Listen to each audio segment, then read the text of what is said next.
Hey there, lads and lasses. This here, of course, is Thunderhand64 coming at you live from the west coast of the United States. Here on a Wednesday, it is a little bit past noon time, and that can only mean that it's time for some Generations Minecraft server with the Baby Zombie Rush beta world today. So, Before we get started and stuff, I'd just like to welcome everybody and hope you're all enjoying your holidays. It's New Year's Eve here. We're about to start a new year. For some of you, it's already 2026. So Happy New Year's to those in the future on the other side of the planet. I have come here to chew bubblegum and kick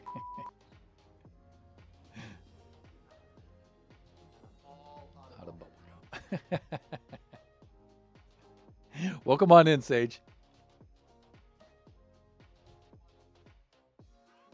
There it is. It's not quite 2026 yet, but less than 4 hours ago. 4 hours to go. Yep. It depends on what part of the world you're in, right? So some of my friends over on the other side of the Pacific, it's already 2026 for them. So super, super cool. And of course, you can see the auto shout out there for Sage. Please go check him out the next time he streams. All right. Baby Zombie Rush, huh? It's been a while. Let's see if we can remember where we left off here. Look, I'm still in my Christmas attire and holding a big old block of redstone. That's thunder for you. There's that's a thunder-handed image right there. I'll tell you what. There's Parrots. How you doing? Good evening. Good evening. Welcome on in. I'll turn down my monitor here so we don't get the echoing effect. There we go. And my God, let's see if we can try to remember where we're at here. The whole idea is to make this aqua parkour system here, right? Where the player enters into this area. Baby zombies, they try to get out, they can't. Baby zombies are passing underneath at them, so their choice is to run down there to the end. They can try to proceed through the water. It'll slow them down. It'll also slow the baby zombies down, but it slows them down as well, right? But the other option is maybe they want to try to parkour. The key word is try. I'm so bad at parkour. There it is, right? Parkour across, maybe for some players, maybe faster, right? So they can parkour over the baby zombies. Which will get them down to the end here faster than the baby zombies. And then they can press the button and they'll get some goodies here, particularly a stick with knockback 2 and some boots with depth strider 3. So they get those and then they proceed back through here like this. But now they have the knockback stick. They can knock back the baby zombies. They have the depth strider, so they're faster than the baby zombies. And hopefully when they get right about maybe to the halfway point, maybe right about here, or maybe like 3/4, 4/5, somewhere around here, right? Past the halfway point. This will then, the parkour features will go back into the walls. This will drain, and this will despawn, right? And then they can escape, and the baby zombies not too far behind pursuing them after. Princess Tiny One, hey there. Welcome on in. And so we're thinking of something like that, right? And so far, we've made quite a bit of progress. This is one of those features where I thought to myself, well, I've previously worked this out. All I have to do is just copy it into here. But yeah, we've changed some things about the maze. We've made the maze 4 blocks wide instead of 3 blocks wide. So that has changed some things. Also, we've raised up the walls and we've lowered the floor by half a slab. So that has changed some things too. And so I can't really use the system I had before that we had worked out ahead of time, right? In the test world. So I can't really just copy and paste. And also, we've had some better ideas, I think. So this has turned out to be another one of those features that is taking a long time. It's taken a very long time to do this. But whatever. Okay, let's see.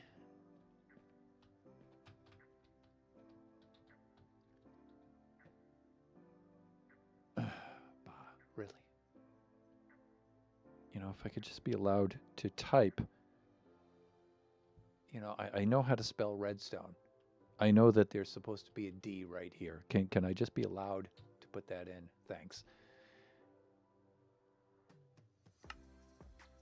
All right, so we can kind of reset this. We can take that out. And that pulls the features back into the wall. Then we need to remove the barrier. And removes barrier blocks. Yeah, look at this. Contemplate this on the tree of woe. There's Kuma. Happy New Year's Eve.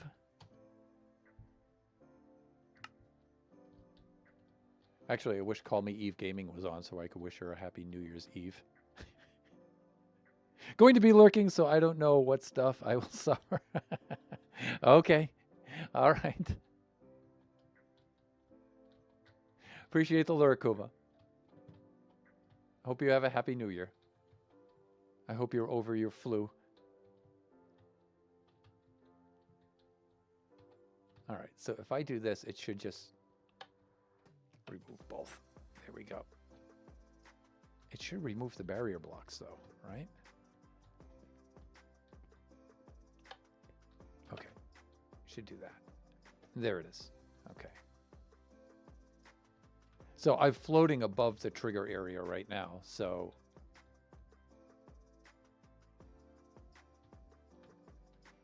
So it looks like right now that we have, you know, the player being pursued by the baby zombies. They come in through here, they step in through here, and then it sets up the barrier. It floods that with the parkour, and then they come down here and they press the button and they get their goodies. That's what happens. All right, so now what we need to do is we need to have a... we need this to happen. So let's do this. They come on into here. Huh? Hello?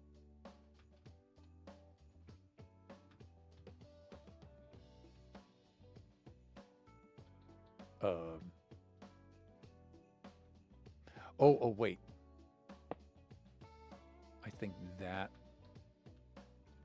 is part of the reset. Yeah, okay. Let's take a look at this. Let me see. It sets the redstone block in there. Okay, I think that's what needs to happen to put the barrier in place and to put everything in place over there. Okay. Right. So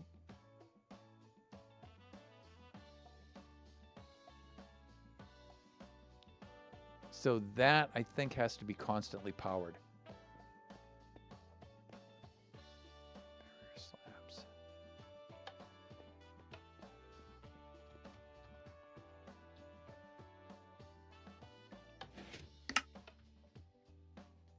Okay, so I think as long as that's powered, it will work, right?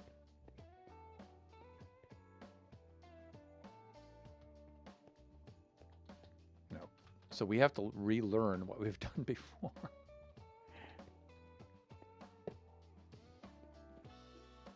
Okay, so everything has to be like that. And then what happens? Does this happen next? Yeah, there it is. All right. So what I would like to have happen next is two things. When the player presses this button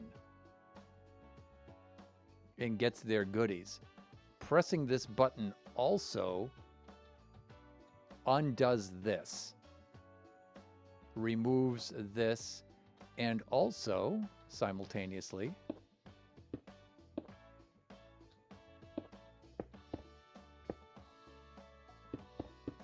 puts those blocks into place like this, so the player can get up and out.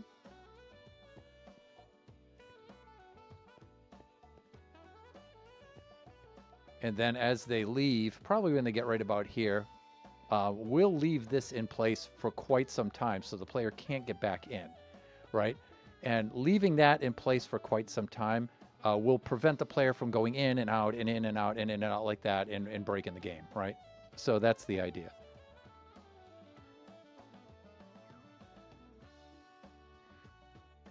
So let me see. One of the very first things that has to happen is the water needs to drain and the parkour bits have to disappear back into the maze. So those things have to happen next.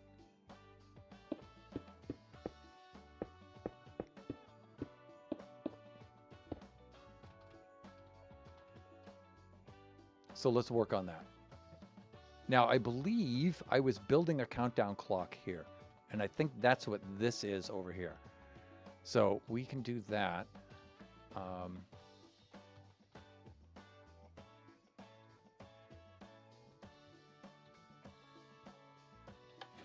Remove that redstone block. We remove that one, and then I think we're good.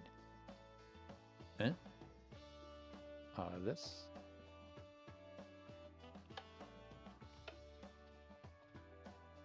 Good. Okay. So we were going to build a countdown clock, right? So when this button is pushed, here, it activates these, and you get your stick and your boots. Like that. But also it activates a clock here. And then when the timer runs down, counts down on the clock, it'll remove this block. So it'll place a block of air right here. That needs to happen first. And so the thing is, I think I was building the wrong kind of clock here. So let me think about this. If I do...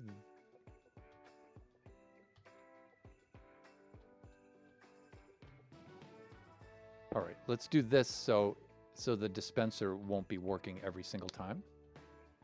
So I can just test this part of the clock, right?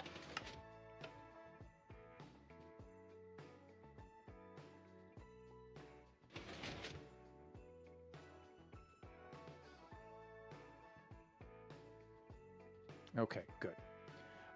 Couple of things. I think there needs to be a repeater in between here. I do think that. So let's build that out.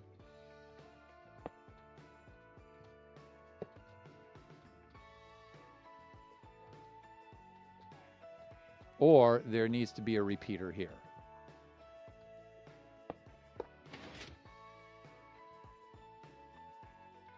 Let's see. Yeah, let's actually do that first.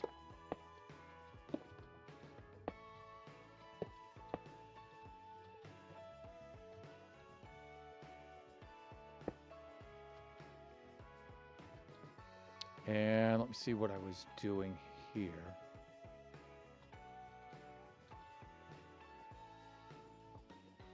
Yeah, I had that reading that one. Okay, good.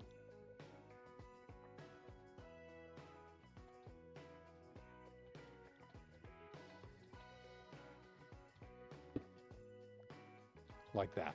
Okay. So I did have this like this. Redstone block. Yeah, I've got one right here in my inventory.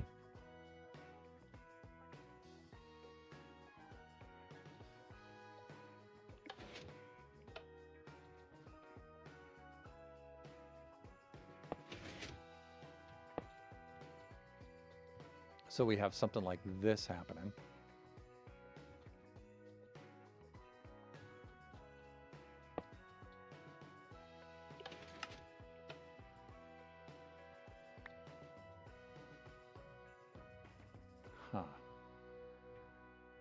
right.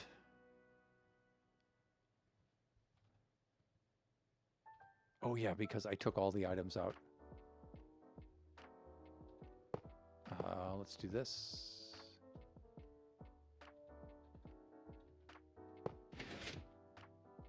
Yeah, actually, I don't want them there. I want them here first. And then like this.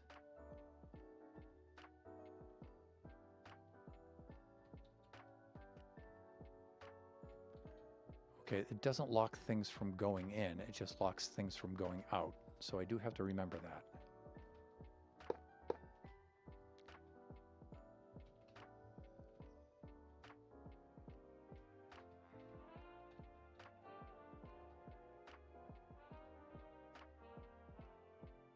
All right, we should be good.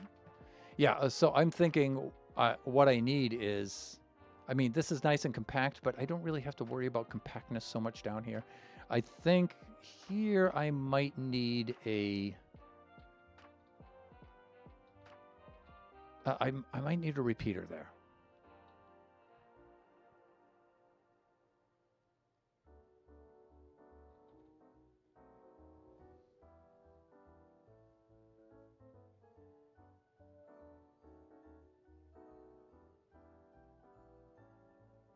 Also, I'm trying to think of some of the action on this too.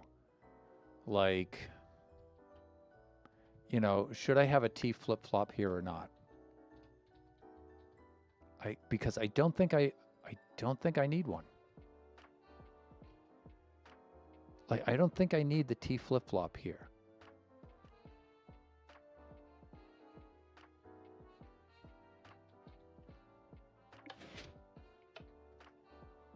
Like, this would be here.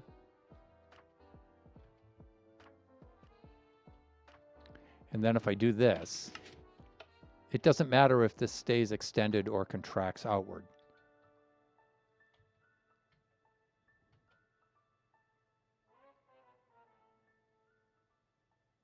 In fact, yeah, you know, I don't think we need that.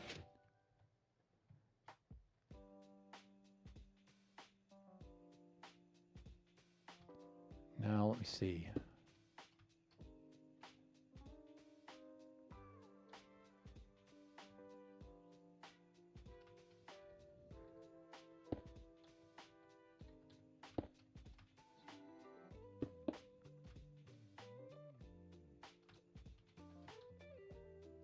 I think the idea is that it gives one pulse, though. I think that's what's needed.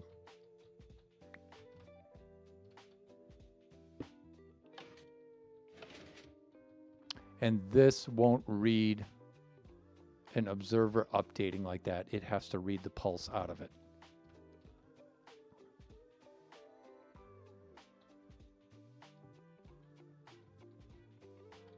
Because if we don't have the T flip-flop there, then we get this kind of action.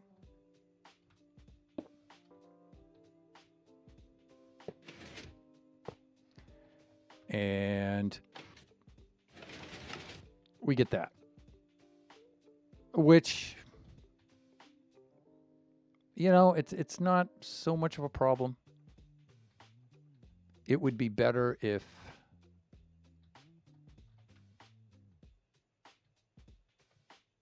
it would be better if there was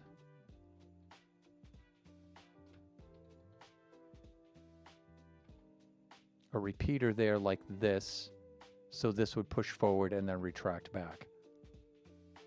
That would be better.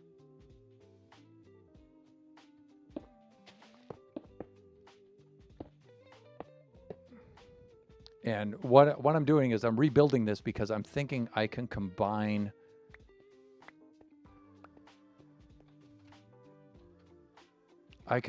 this system.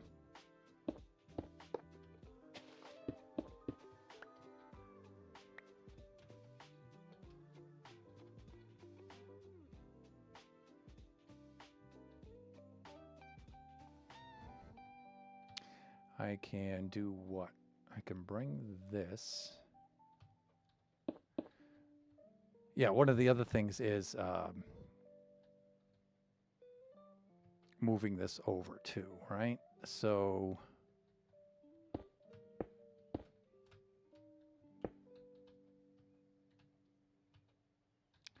doing that, getting a piston.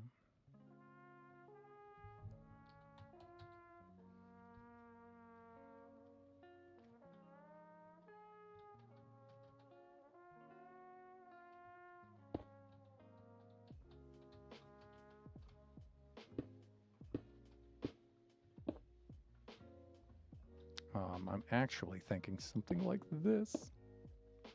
And I can do this. And then I can put the I can put a repeater in there, right? So let me sit up straight here.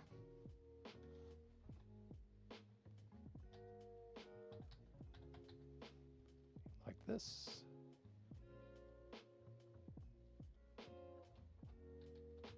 Then if I went like this. Now, one of the problems I think with a target block is this kind of thing, where I don't think the pulse from an observer can carry through a target block. I don't think it can.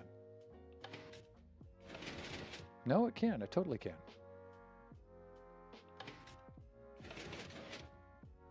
Yeah, okay, target blocks. I love target blocks, people.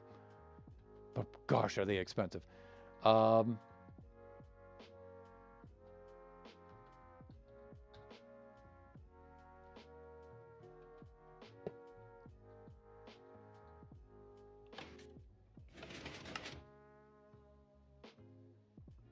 right, so that can work like that.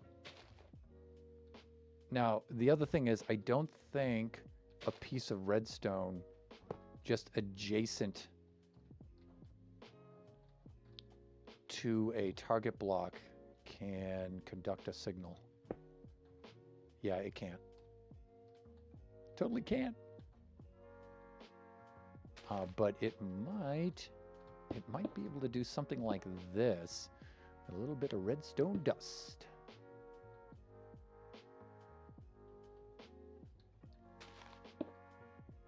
No. Okay.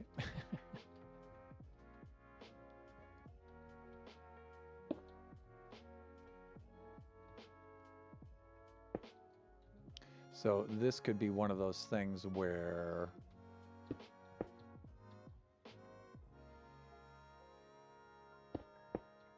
yeah, it doesn't soft power a block like that.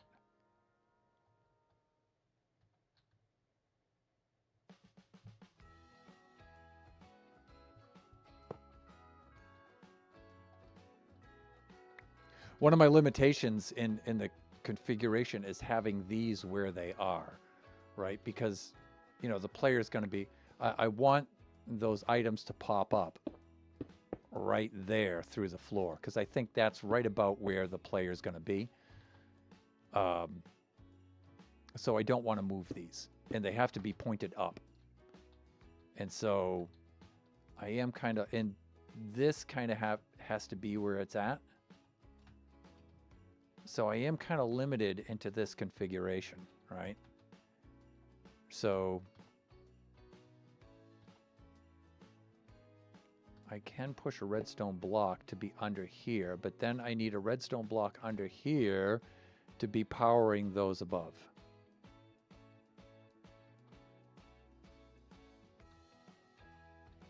And I'm going to do something like totally janky here.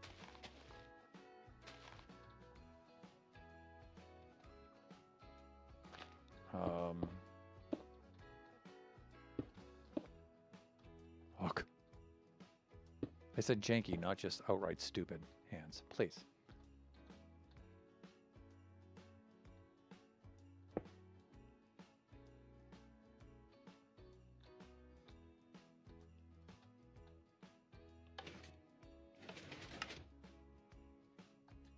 All right, that works. Now, it works to power this one, but not also that one. All right, so that's the challenge, and that's probably not that bad, actually. If I do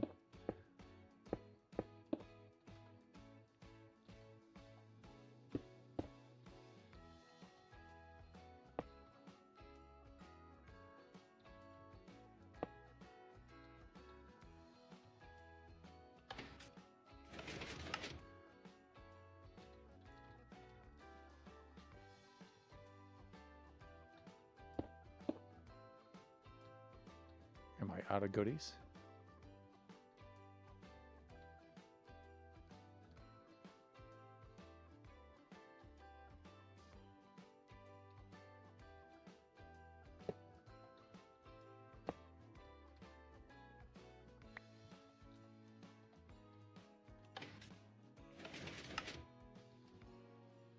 Sounds like only one of those is firing, yeah.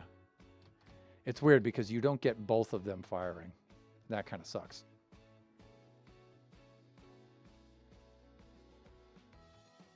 The other thing is we could have this bringing up the redstone block from below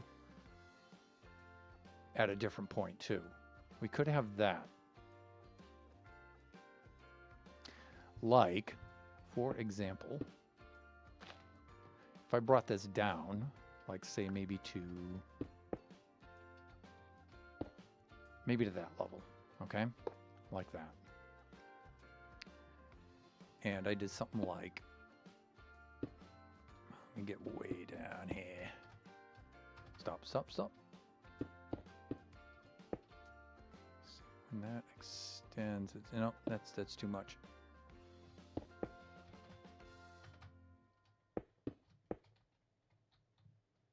There we go. So when that extends, it'll bring the block up to about, oh, but we have a problem. Yes, Houston, we have a problem. So I could bring it across, but just lower, right? There is that too, right? So we could bring the whole thing down just a little bit more.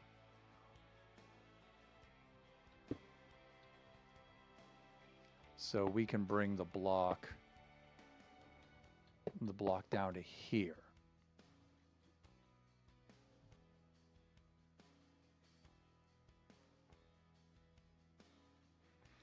And if I'm not mistaken, we can use glass in this kind of a way. Let me see if I remember how to do this.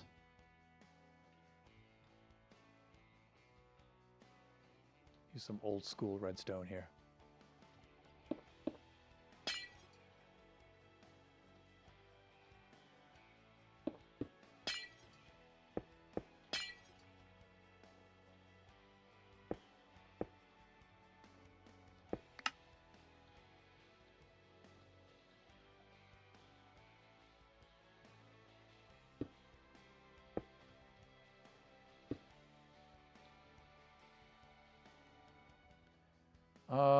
Let's see.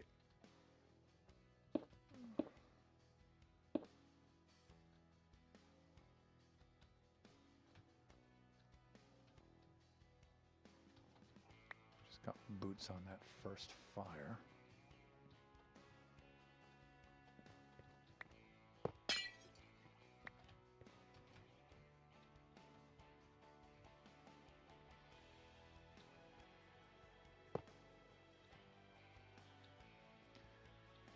Then target block right here.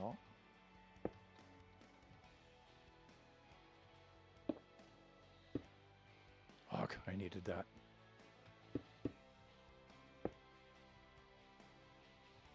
And then repeat it. Like that one from right over there. We'll just grab that from there. One tick.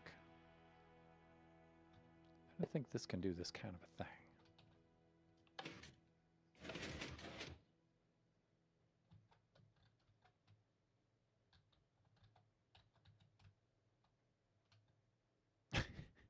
Okay, so the blob on the outside of this doesn't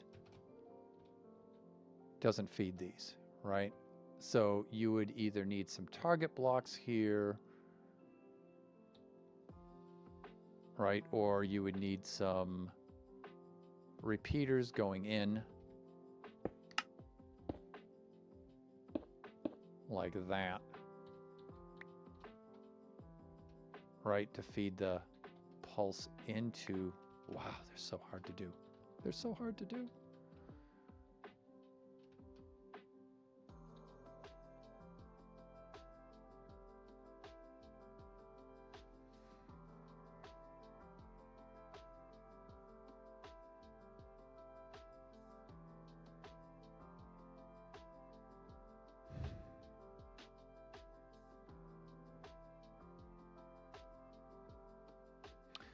Um,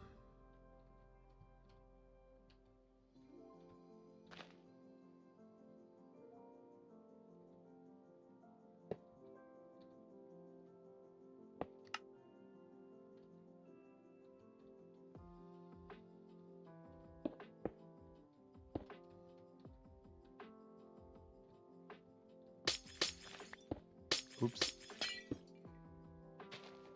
Done.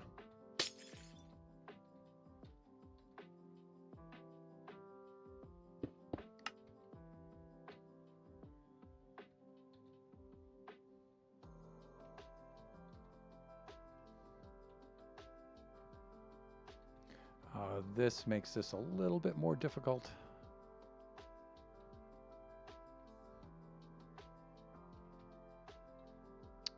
We could.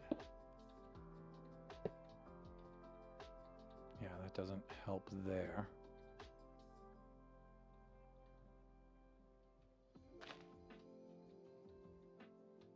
That doesn't help there either. But it should help there.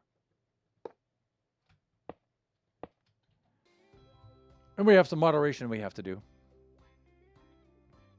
Wonderful.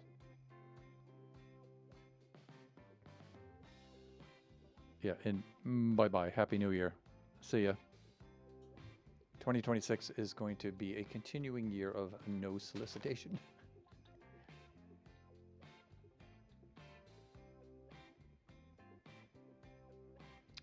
Yeah, the thing is, the Pistons can't push a block up. That's the problem. I mean,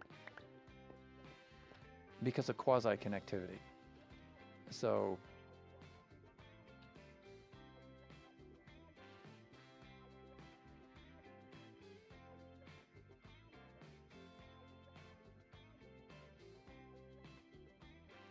And I can't put them here because I need the 90-degree turn there, and I need I need these to be Blackstone blocks here.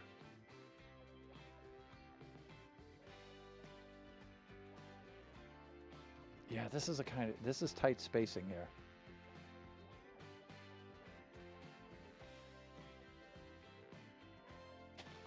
Now, what happens if I just extend this over so this block goes actually past? Like, I could put it here, but what happens if I put it there instead? Like, because I can always bring this down and I can bring it out.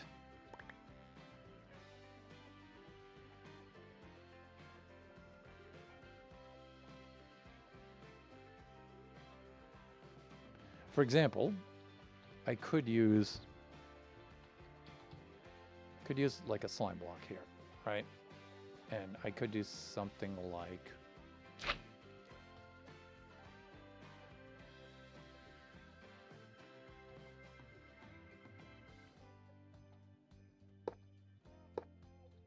I could have some kind of apparatus like this.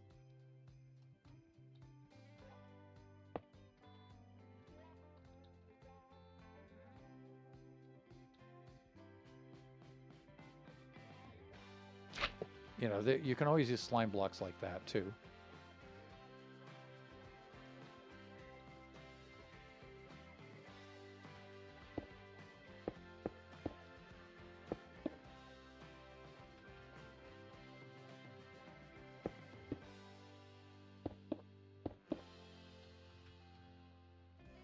I mean, you know, you could brute force it.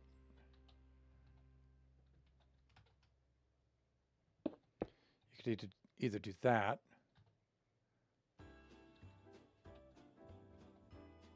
or you can go this route with it. And if you hard power these from below, it'll go up at a right angle. Now, just getting the block under this, though, will not. So,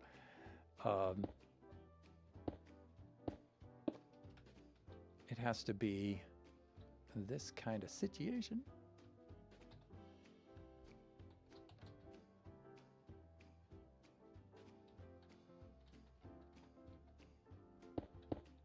believe if we have that.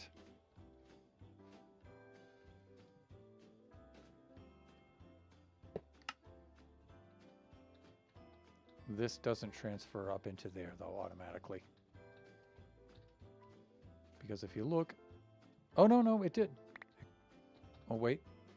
What did it give us? We did get some shillelaghs. Let's put those back. We'll try it again.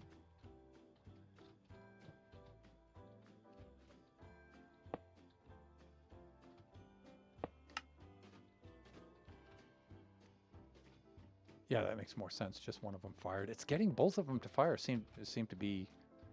I don't. This is very easy to do. It's just my brain is just not handling this well.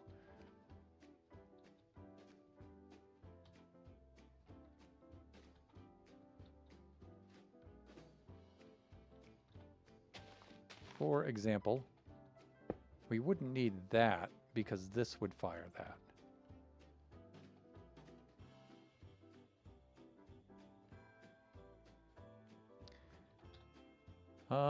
Let's see. I was transmitting a signal up with the glass, right?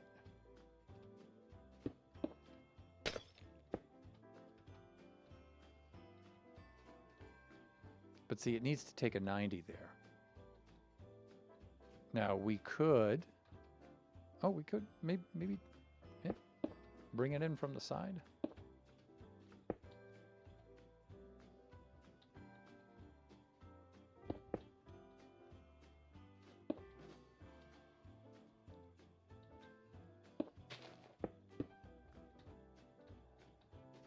Could do that kind of a thing with it, I'm thinking.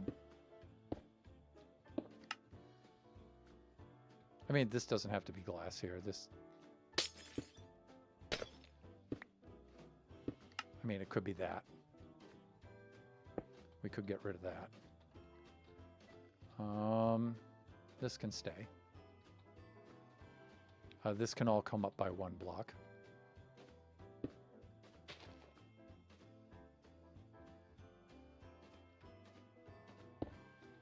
Like this.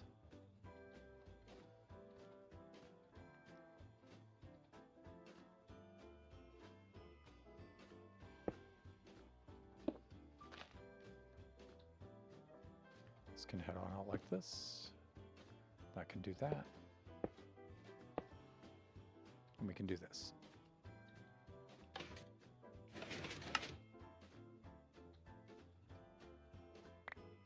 Yeah, I think that's good.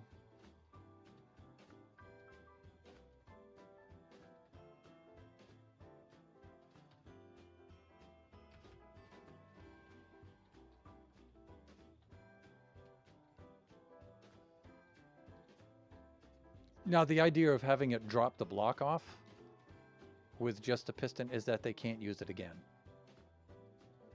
But what I'm thinking is I do want them to use it again, just not immediately.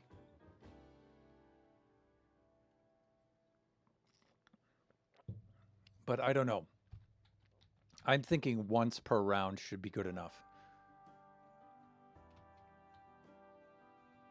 Yeah, so they can come back here if they want to, for whatever reason, but...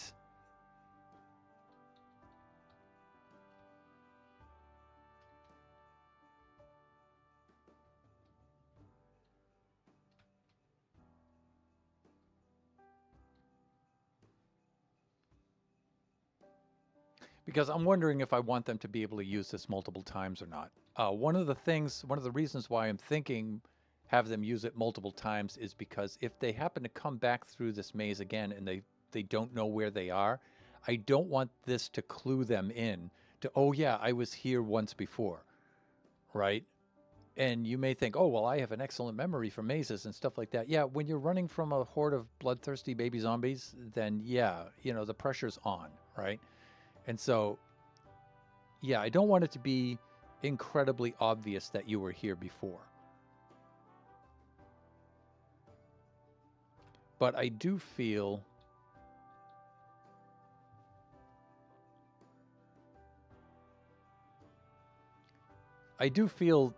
that while I don't mind the player being able to come back through here again,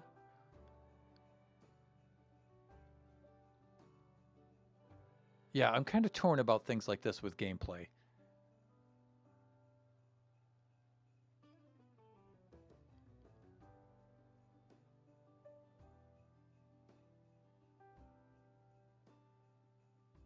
Because I'm thinking maybe once they hit the button and this whole thing resets, then it just doesn't work anymore for the rest of the game.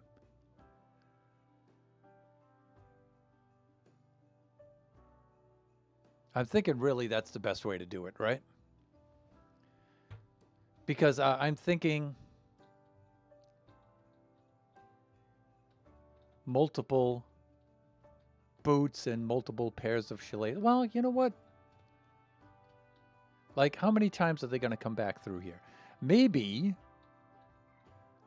you know, we only have 9 pairs of boots. Maybe we do the same thing with the dispenser full of shillelaghs. Right?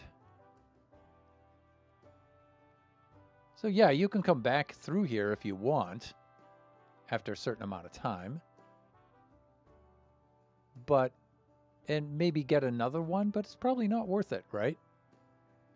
I really doubt that a player during a game, during a run through the maze would do this 9 times. I really don't think that they do.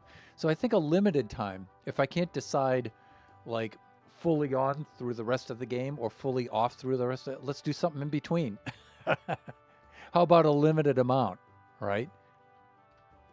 And then, you know, after 9 pairs of boots or 9 shillelaghs, you know, you can come back through it, but you're not getting any more, right?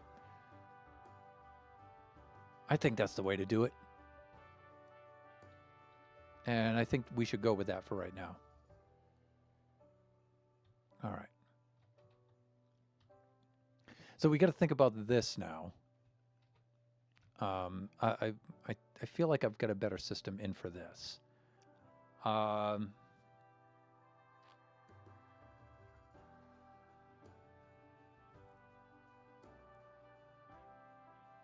That means this needs to reset.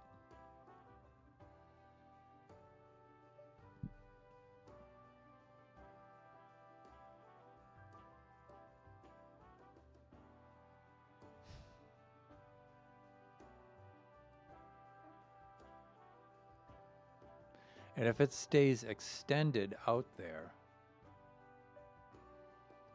for that amount of time, it then needs to retract back when it's done.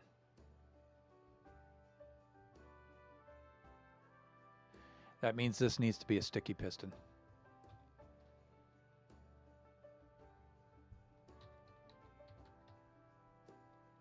How are we doing for time? Almost ready for a break.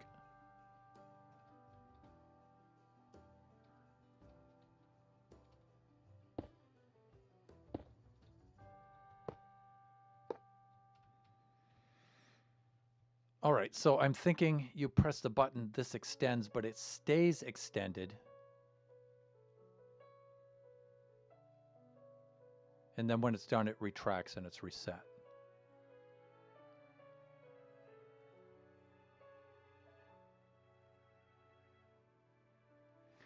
But by having it drop the block off,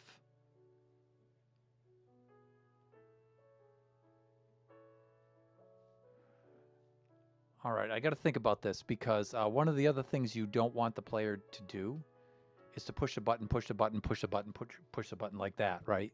You got to push it once. They got to get their things, and then it's got to be kind of disabled.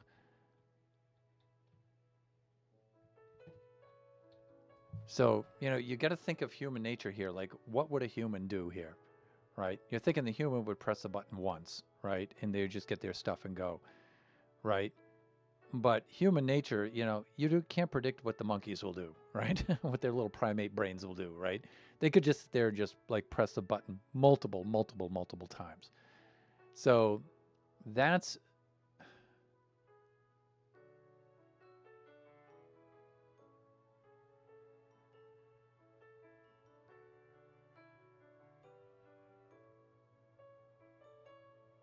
so there's that too, right?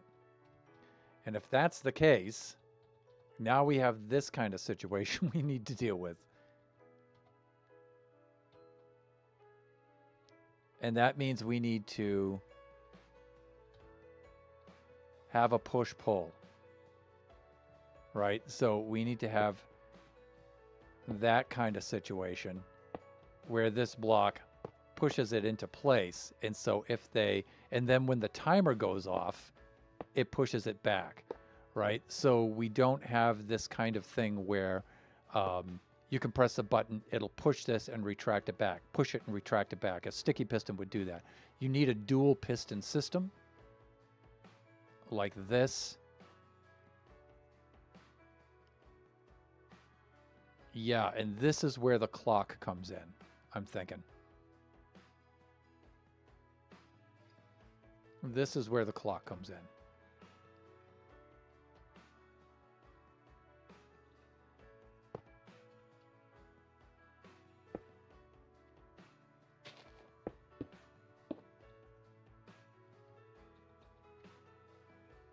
So we may come off of this. Let's take a look at my clock here.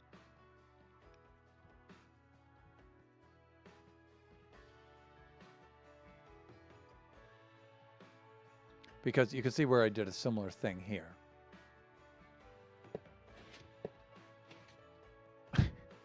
Just activated my own system. Down, thunder.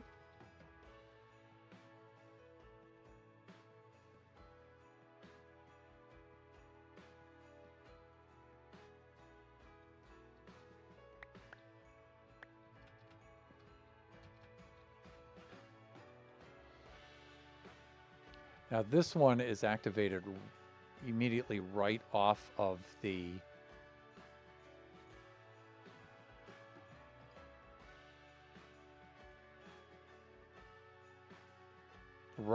sticky piston right off of the observer.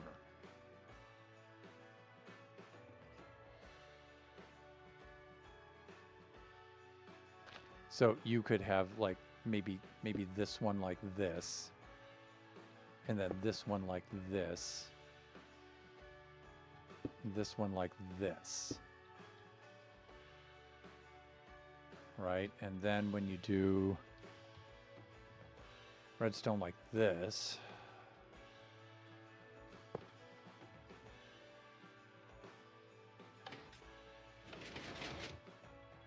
I mean, you get the double tick there, but again, you know, we can fix that with a... And then I'm thinking on this side,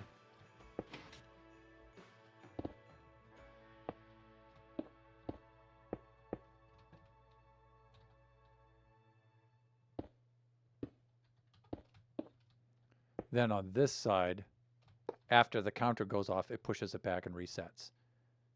And then off of this side where the output is, it can run this and then the shut-off system, right?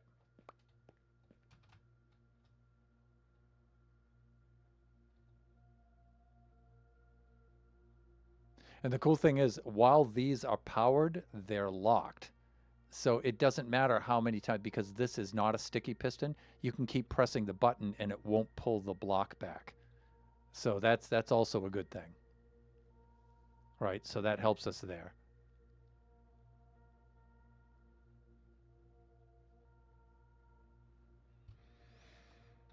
All right, and I think I'm going to set this up in parallel like this. I think this is the best way to do it. Instead of 90 degrees out there, I just don't think there's enough space in which to work there. So, let me see.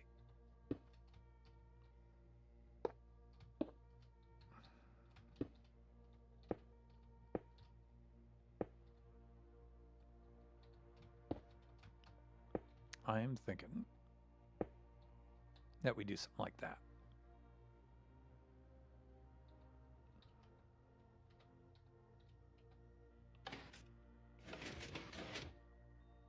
That's good. And what I'm trying to do actually with this is this kind of thing here. Let's get that out of my inventory. Like that. So you can see how this is going to work now, right? So if they press the button like this, it pushes that into place. But if they still keep pressing the button, see, it doesn't do it. It can't continually activate it, right? So that's what I'm thinking there.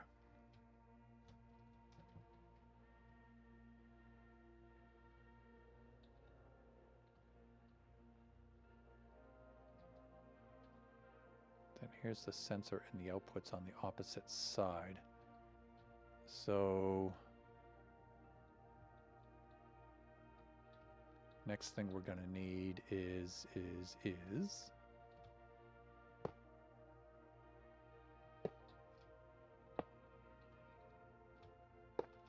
thingies like that. There's Bo. Welcome on in. You can all see the shout out there for Boa Cars. How are you doing? How goeth it, sir? Last seen streaming Minecraft. Surprise. Totally not.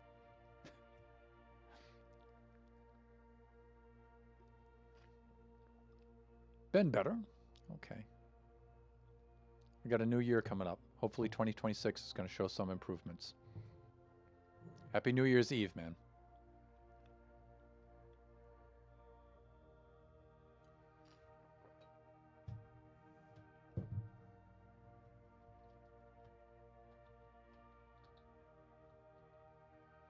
We also have some struggles going on here financially in the Thunderhand household, so hopefully things are going to turn around a little bit in 2026. But, you know, it's one of those things where things have to get worse first before they get better, so it's going to be... Fuck.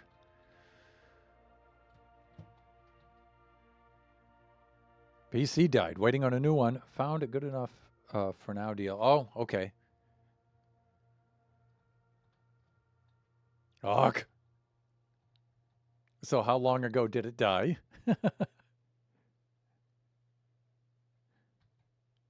I'm sure you're going through withdrawals right now, not knowing what to do with yourself.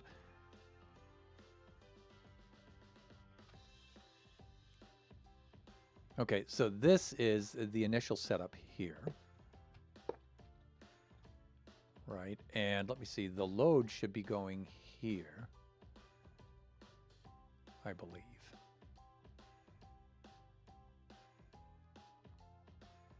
Right. Now, when this block moves over to here, these blocks will move over to this side. And then when they're done, it'll reset. That's the idea. Right? So in order to get that to work as such, right, you need to be able to read this side to show that it's full. Right? So if this is in this state when it's full, it'll output to the target block up here, and then it'll move there once this state changes. All right, so that's the idea.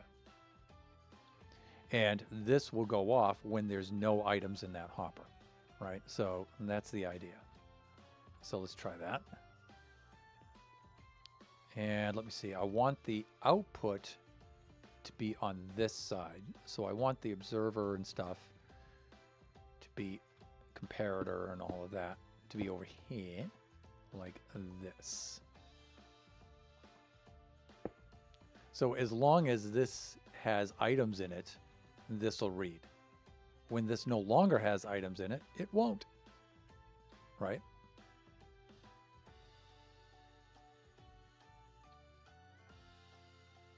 So the thing we have to do though is to prevent this from getting any kind of double action. Right? And so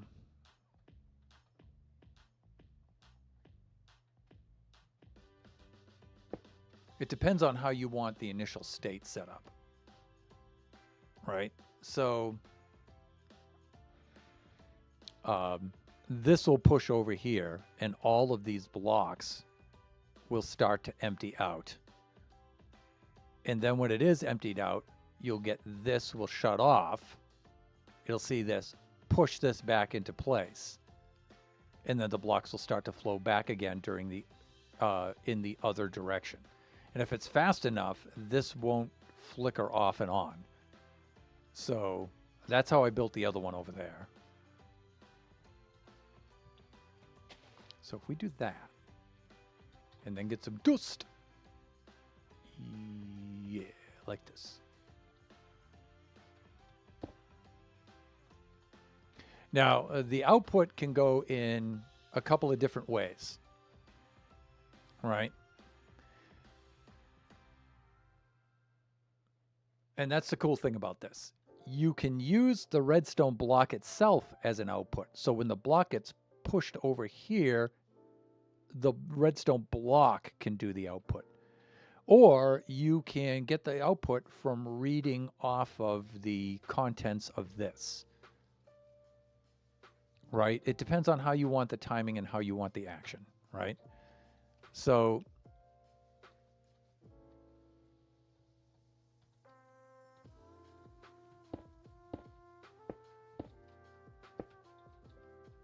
you can set up like two systems here. Yeah, don't do it that way. Yeah, do it like that. It works a heck of a lot better.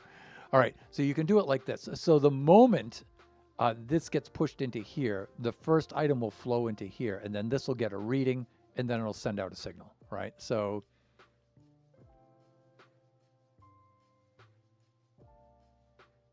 two days with heavy withdrawals. I almost played Bedrock. Oh my God. There's some desperation for you.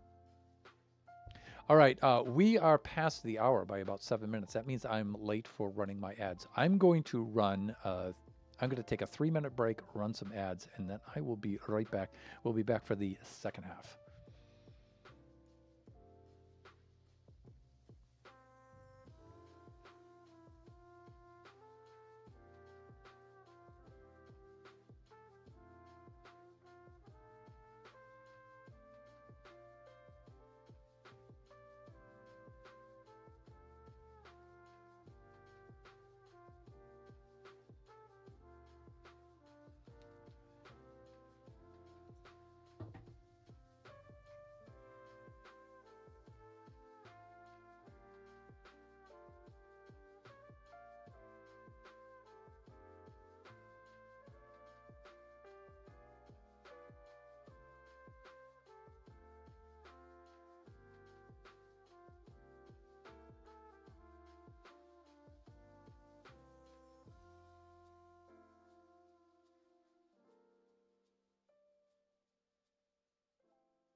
Hey there, welcome back.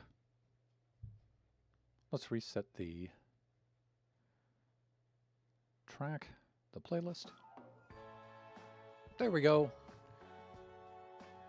To me, the holiday season ends January 2nd. That's when I'm done with Christmas and New Year's and all of that. So we have Chinese people in our family, and so we get Lunar New Year after that. So it's like a second Christmas. At the end of January, beginning of February, somewhere around there. In fact, this year,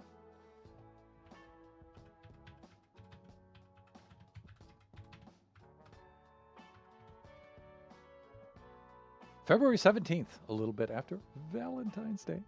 So almost mid-February this year. And so we get like second Christmas. You know, we get our Chinese, so we get the hongbao, you know, the red envelope with the money in it and stuff. So we don't make too big a deal of it here. Why? I don't know. I consider that to be like Mrs. Thunderhand's holiday. Like I handle Christmas and Thanksgiving and those holidays. I handle those. Those are our American or at least European, whatever, non-Chinese holidays. And then, so I leave New Year's up to her, you know, and the Lunar New Year, I leave that up to her. She doesn't make too big of a deal about it. We used to fly back to Taiwan every year for Lunar New Year, but and it's kind of stressful, but you know, it's kind of fun too. But now because Kachi and Biggie in school and whatnot, they can't do that any longer. Their schedule just does not allow it. That's why we go to Taiwan in the summertime now. Which climate-wise is pretty brutal for me. But Taiwan right now is they're in their winter now, so yeah, it's cooler there, and it's very, very wet. It's their monsoon season there, so comfortable for me. Kind of tough for them, but comfortable for me. The summertime is just brutal for me there. So, but right now in Southern California, we've got it really good here. We've been getting tons of rain, and so far we are officially out of our drought. We have like 100%, over 100% of our reservoir water reserves have been replenished and everything. So, yeah, we really, really, really needed that. So, that's cool for us. We got lots of snow up there on the mountain. It's nice and wet and overcast like every day now. It's really a good time to be here in SoCal. I feel a little sorry for my older son, Biggie. He's down here from Seattle on his winter break from university, and it's like more Seattle-ish kind of weather. But it's nice. It's comfortable. All right. We need to have the output of this now. And one of the things we can do for output like this is right now we can just look at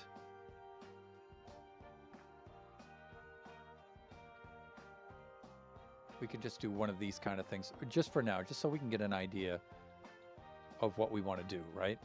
And I think 64 is going to be a little bit too long, but we can do something like this. All right, so this represents all the time that the power is on. Right, so you have this thing filling up, and then it stays on until it empties. So that's one of the things that you have to consider when you're timing these. Now, the other thing that you can do is you can use the redstone block itself for timing.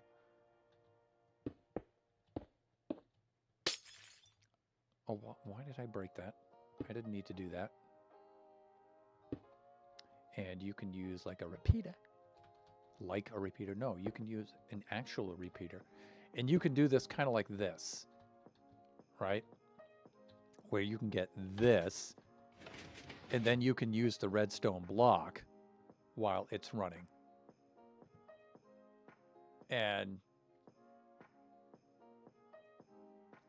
the moment that empties out, it'll push it back and shut off. It's so you get a single action. You don't get the timing of it going over and back. You get the timing of it just emptying, right? And then you don't get the added duration of this refilling. So it depends on how you want to calculate the time, right?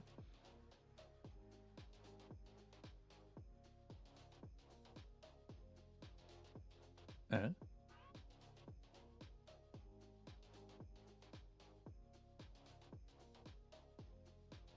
Yep, bye-bye. Great. Just some mod stuff. Okay, so you could have the action like that, and it depends on how you, like I said, how you want to calculate the time, right? I think I'm just going to go with this. It's a multiple of 2. It's pretty easy to do. And I'm thinking we want to keep this on for quite a spell.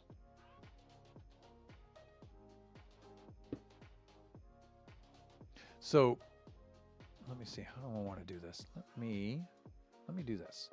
Let me do this. Here we go.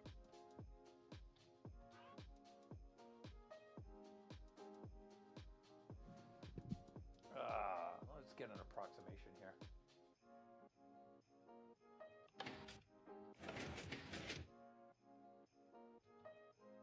Did I? Oh, it's backwards. That's not going to work.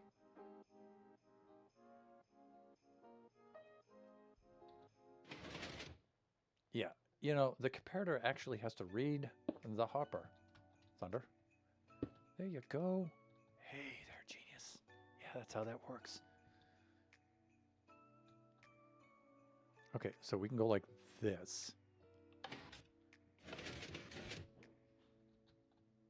Now, I did work out the math at one point of how, you know, how many, how much time corresponds with how many items are blocked into this,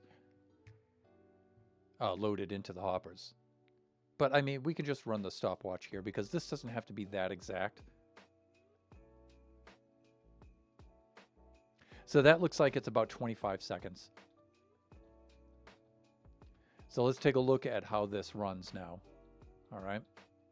And we'll see if that's going to be enough. All right, so I think I'm all set here. Right? So I can come on over to here. And I can come into this area. Right? And then I can, let's just say I'm good at parkour. And I could go like this. And I could go like this. And I can go like this. And I can go like this. Let's say I'm pretty good at that. And then I click this, up pop my items. And then once I have the depth start at 3, I can come roaring through here like this. And then I can clobber some baby zombies. Either the steps will appear or this will disappear and I can go on out through the maze. I can do something like that. Right? So how much time does that take? So let's see what 25 seconds does for that. So I cross over into here like this. Oh my God, there's baby zombies. I try to, oof. I'm trying to parkour through here. Oh my God, ow, ow, ow, like this. And then I drop on down like this. I'm like, huff, huff, huff. Okay, so I hit this now. Click, I hit that. All right, I get my items. I start back now. I can run and I can bat them out of the way like this. And I get to about here, maybe. And then I can get up and over here and then it activates. Yeah, I think 25 seconds is pretty good. 25 seconds is probably a little too long, but we don't know how long it's going to take for them if they try to parkour and if they fail and just push their way across the stream here. But remember, this whole thing doesn't actually matter with the timing. This does. So this is what we shouldn't start the timer during all of this stuff. We should start the timer with this. When they hit this, they get their items and then start going back. And I think 25 seconds is a very long time for that. So they hit this, they get their items, they start wading back through, and I want them to get right about here before that happens. That's not a lot of time. So when they hit this, I'm thinking 25. No, I'm thinking maybe 10 seconds. I'm thinking maybe 10 seconds. So let's just do a Fermi computation, and let's just assume, is this a 25, 10 seconds? About half? About close enough? Let's just use 16 items, and let's see what happens.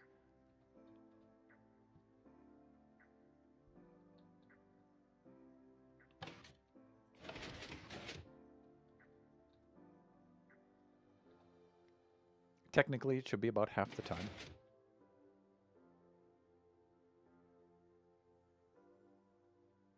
Yeah, about 13 seconds. Right? So I think 13 seconds is still a little too long. So I'm going to go with maybe... Let's try 12 items.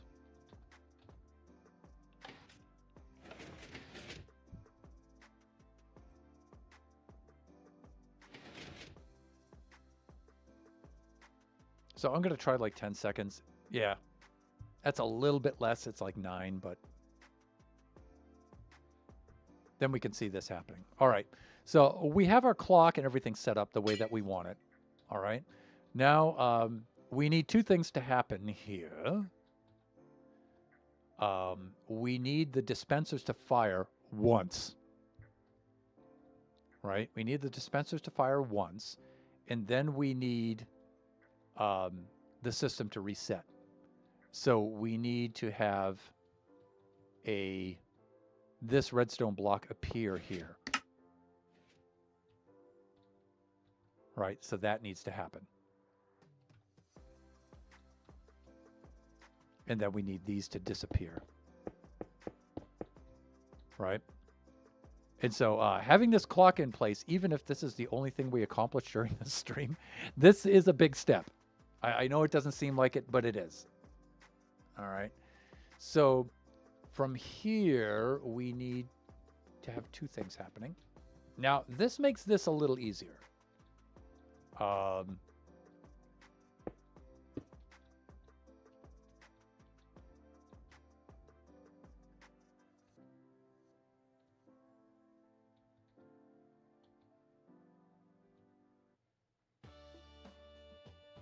Or it should.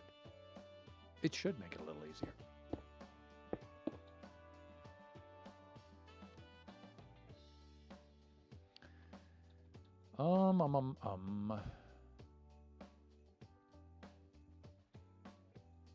See, I want to have this here, but I don't want it to be too long.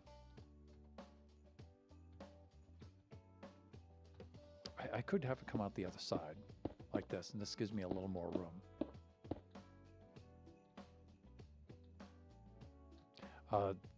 Or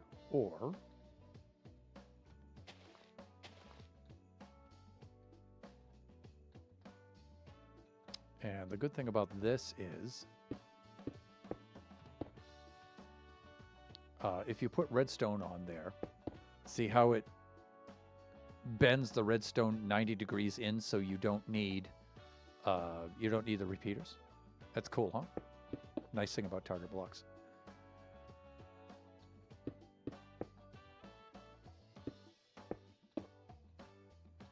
Right? And so I'm thinking this can run this, and then it can split off for that.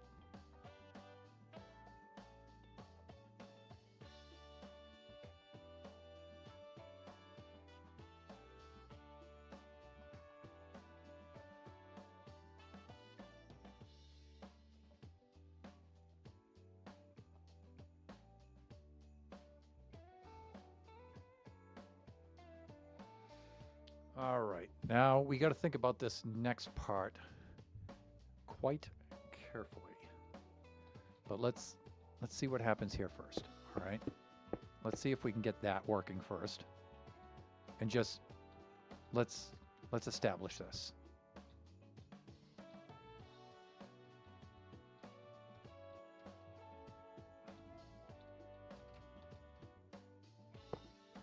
Has to be out of there. That's out. Good. We're in good shape. Come on over to here like this. This happens here. Okay, we do our parkour through here for whatever reason. Right now, if I hit this, I should get my items. And I totally didn't. All right, but say I get my items. I start cranking back. And then this will reset. All right, I didn't get my items though. All right, so let's see what happens here.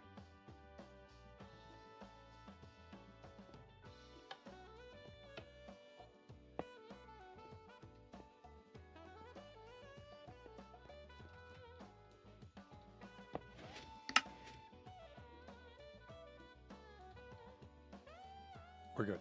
All right. This totally should have worked.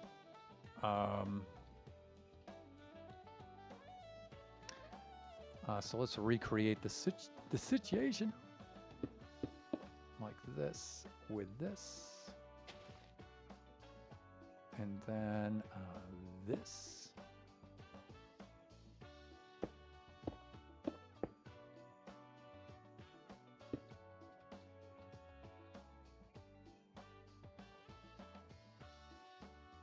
Right.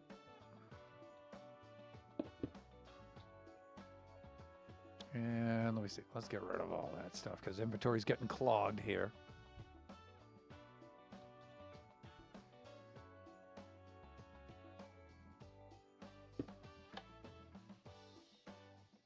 Yeah, that totally should have worked.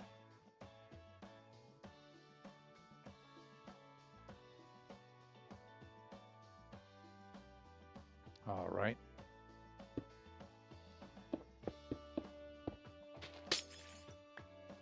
So what happened? So when we pressed the button, we didn't get anything. Why?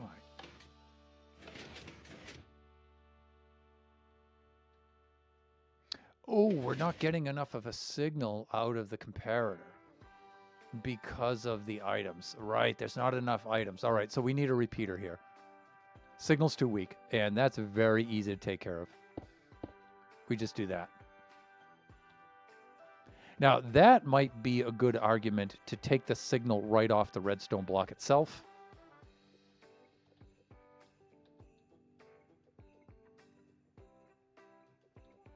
Yeah, that's going to be that kind of a deal.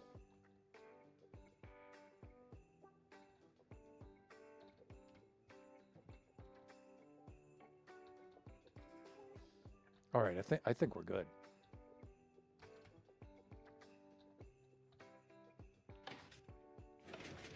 Yeah, see? Plenty of juice now. It did its thing.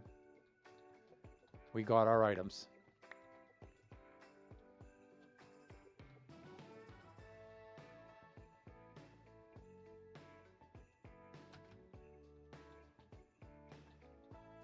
All right, so that works. And now we have the command blocks.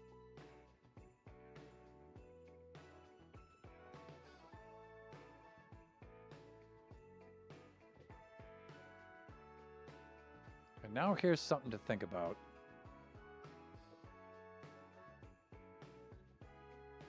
We might have to actually separate these two systems.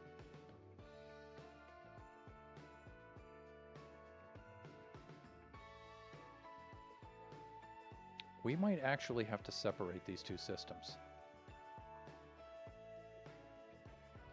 And here's what I'm thinking. Let me show you why.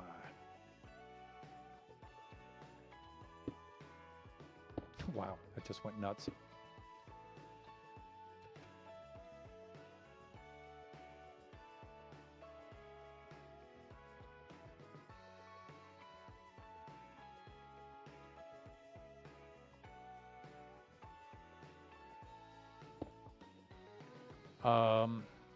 What I'm thinking about here is this needs to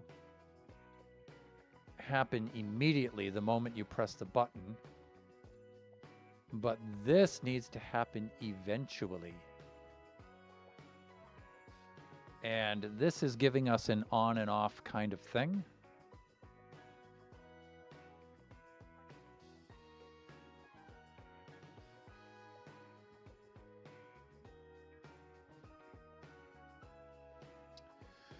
Where this has to be on and then eventually has to shut off. So we need, like, say this is, like, let's pretend, shall we? Like, let's pretend that this is a command block. All right, when this comes into here, it needs to hit this after a certain amount of time.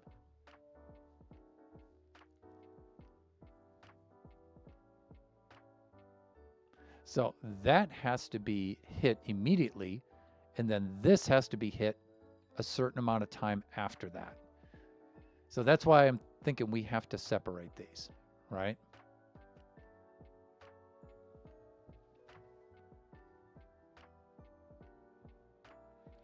So my original way to do this was with a very huge repeater delay, right? So this isn't actually a clock so much as it is a delay.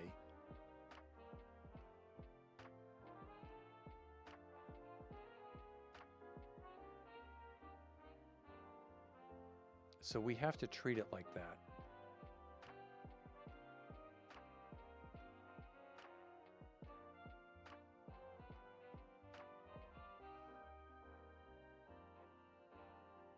So that's going to require some thinking.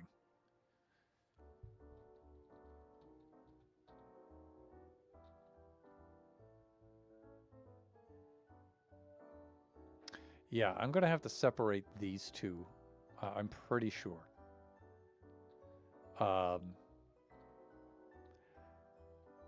So this would drop the block off immediately, and then the delay would be retreating it, resetting it back afterwards.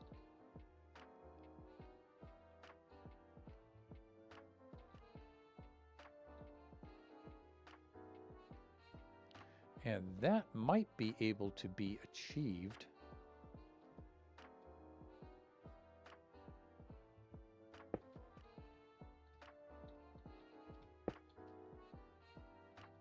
no, that's too much room. I mean, I need that. Because what I'm thinking is moving the block here to power this, to put some power right over this. I mean, I could do that. I do have that option too.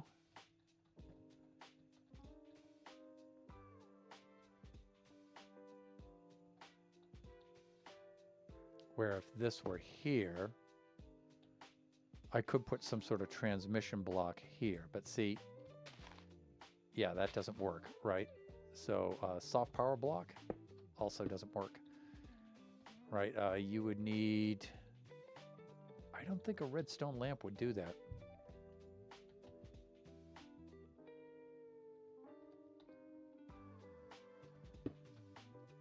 Does not do it.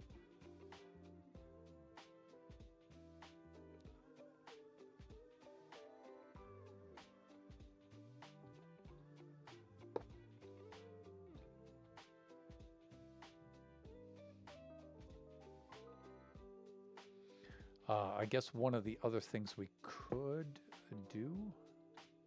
Oh, but we gotta, yeah, we need the idea that it can't just sit here and be pressed over and over and over again. That's what this helps with, right? So maybe this whole system has to go on this side.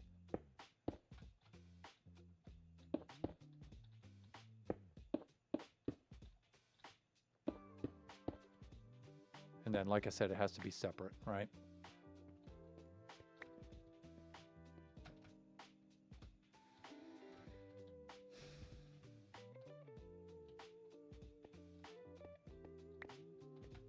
Yeah, and I only have 1 block distance between that, so I got to be careful. But I'm thinking, again, the glass can help me climb that, maybe.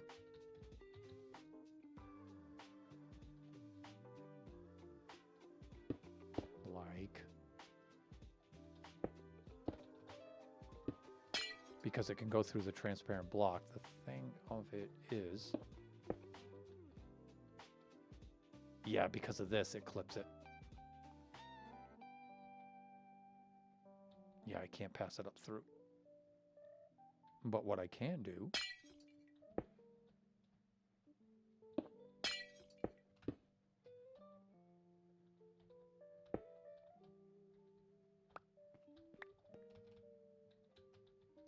I can do that. All right.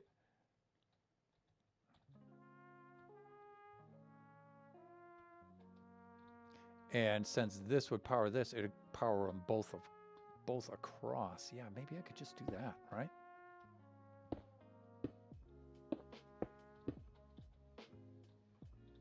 So maybe I can grab this off of this like I did before.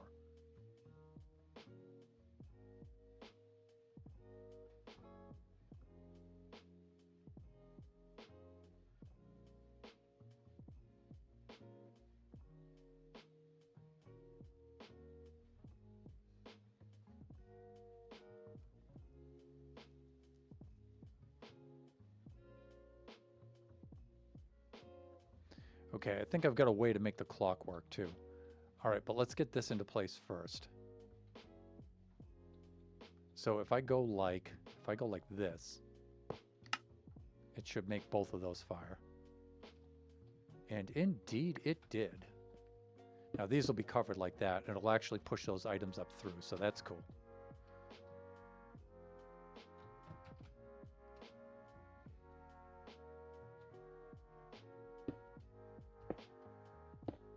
Stop, please. And we can limit this even more by putting all the items in one dispenser, but the thing I don't like about that is then you might get 2 pairs of boots or 2 sticks, you know, it's like, no, you want one of each. And if you wanted to do that, you just reduce the number of items in here anyway, so...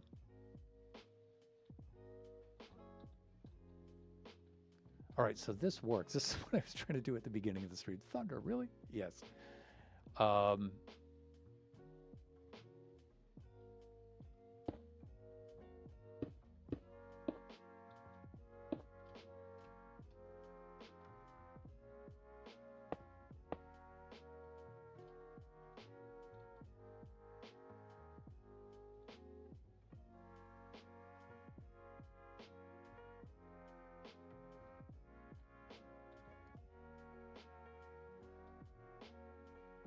Now this could also slide this way if I needed to. Like I could do that and then just push it into place. I could do that. Bring all of this stuff back that way.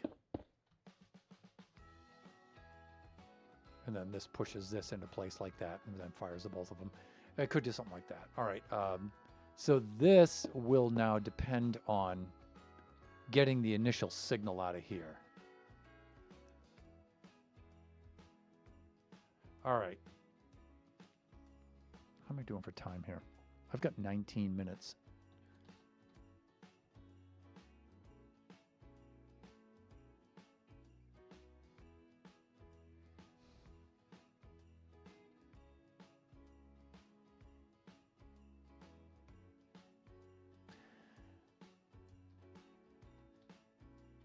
Okay, let me see. The moment this... Let's think about this for a moment.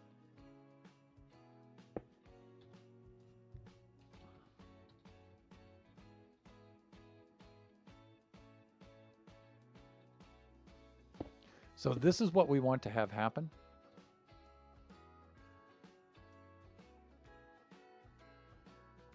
We want, when that button pushes, we want this to activate, but we don't want that to light up just yet.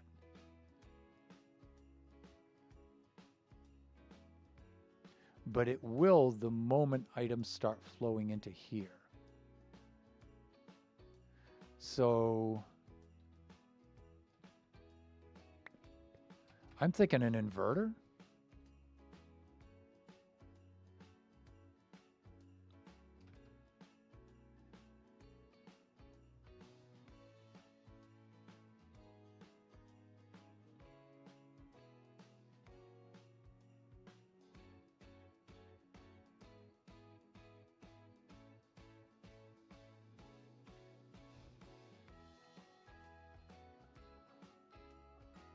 Yeah.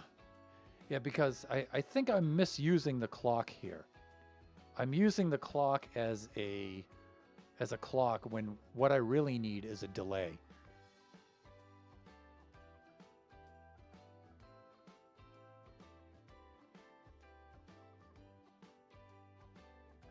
So I need the signal to come in, and then it delays a certain amount of time and then gives the output.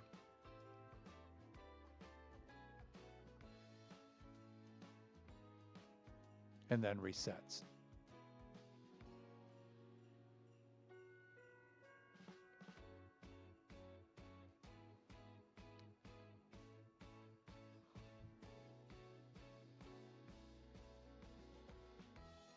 Let me see.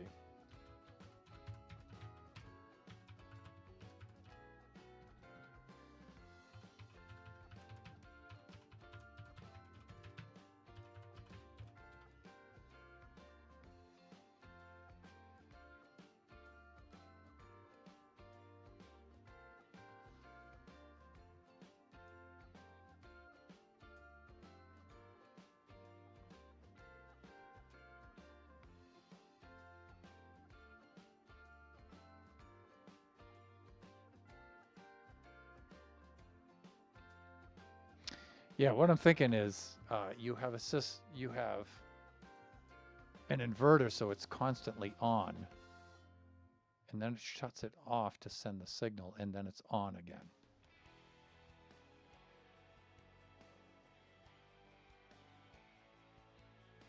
Like if let's see what happens. Let's watch this. If I set this up now where we're doing this kind of a thing, and we have the repeater over here.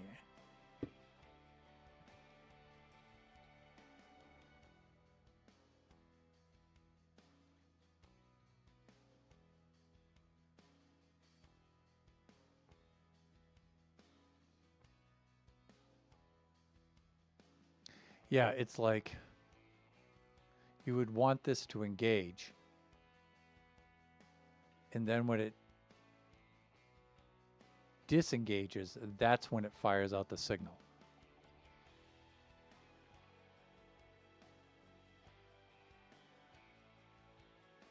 Yeah, so when I hit this, see, that engages right away. That's not good. And then it disengages. One of the things, oh, you know what we could do though? You know what we could do? We could use a piston here. I'm thinking that might do it. You can drop off a block and then retract it, right?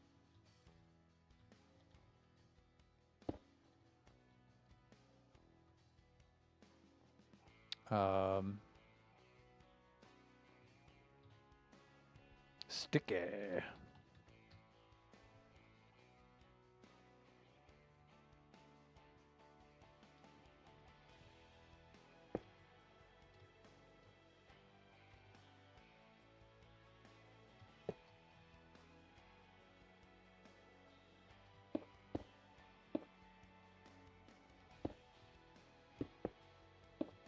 So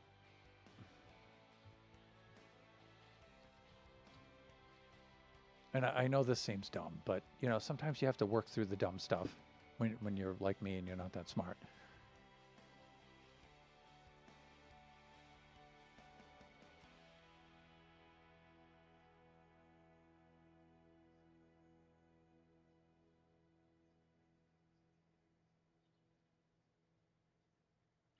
Yeah, the thing I'm seeing though is, yeah, it still activates instantly. I'm not getting like, I don't get this working as a delay.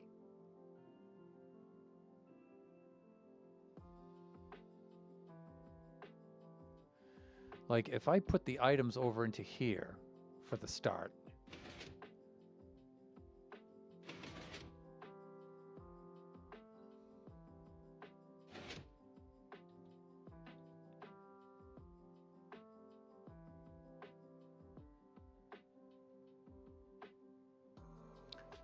one of the things we might be able to do as well.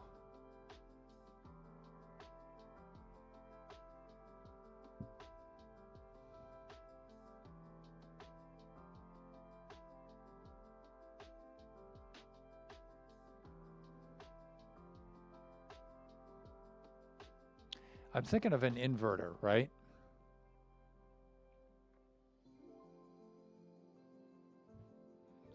Yeah, we need an inverter of some kind. I'm pretty sure.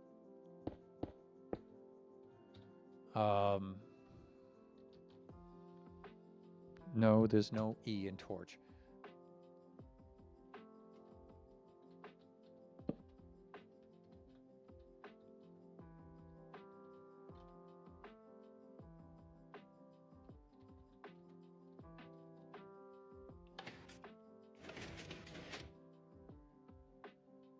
So we needed to do the opposite of this. And then it, right, and then it comes on. But we need that first initial part of this. We need the first initial part of it not to power.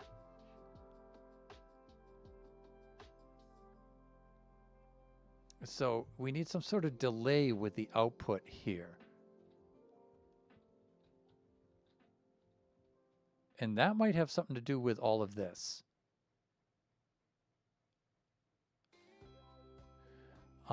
We might, instead of reading this one to activate this, we might read this one to activate it, and we could set a signal strength.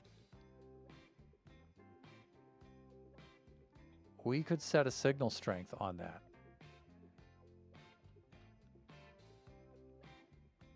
Or we could just send the signal strength here out of this. Or we could, okay, so we're probably going to run out of time here. So we could adjust, let's use a sign. Let's get a sign on this, just so I know where I am. I know where to pick up. Sign.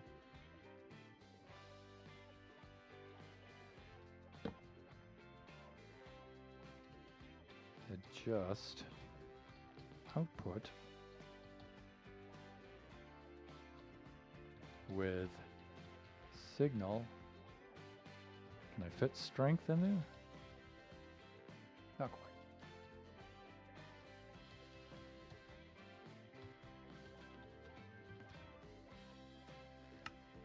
All right, now the best way to do this is with subtraction, using a redstone signal that has subtract set on it. But often it's a little bit harder to see if you're not used to doing that.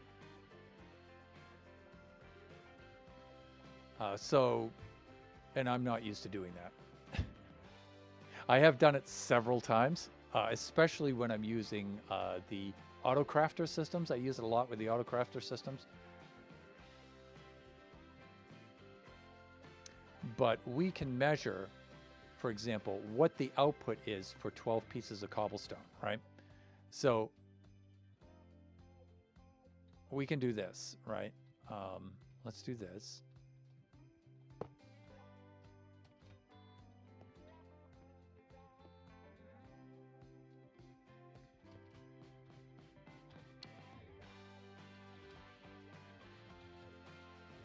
Now, usually I have my mod set up on this, my data pack setup, so I can see the redstone strength.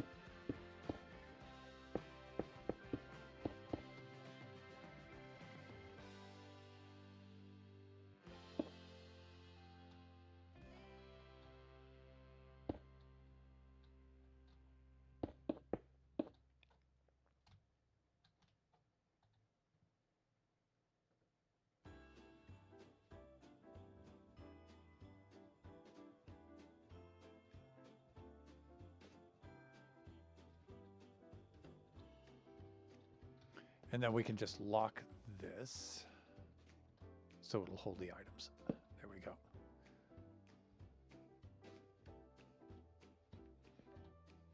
All right, that's not bad. That's a signal strength of 2.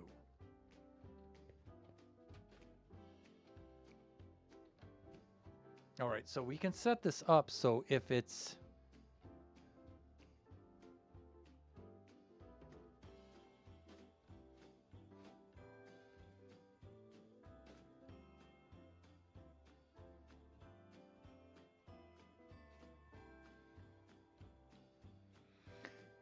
if it's 2, then it will fire. So it has to build up to 2 before it releases, before it sends the signal. Sorry about this. Oh.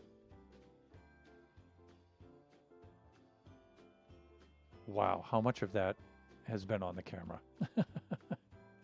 You guys, please, please. Viewers, you gotta help me with that. How much of that has been cam? Oh my God. All right, so what I did is all that time I've been working out. I've got this system in place. I've separated this that activates the dispensers and the clock that's going to shut everything off and reset it. Right, so I've separated those two. This, I want, the moment that the button is pressed over here, I want this to activate.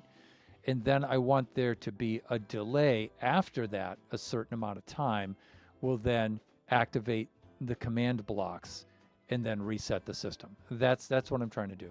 And so I'm modifying this clock. And one of the ways that I figured out to do that is with signal strength, right? So so it'll only send out signal when we have all 12 blocks are in there, right? And so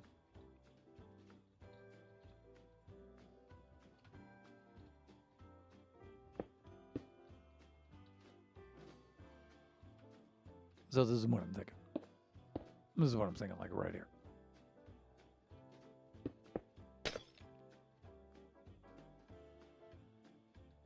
Well, let's see if we can get this kind of thing to work.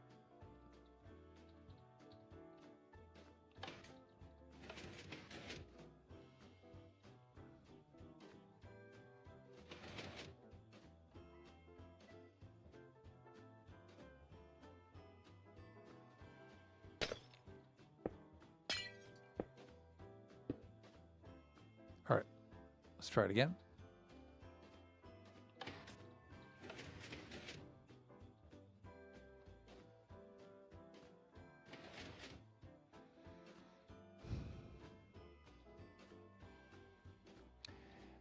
Yeah, this is a bit of a problem. Okay.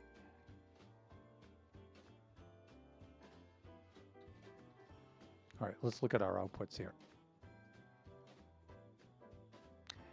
All right, so here's the deal.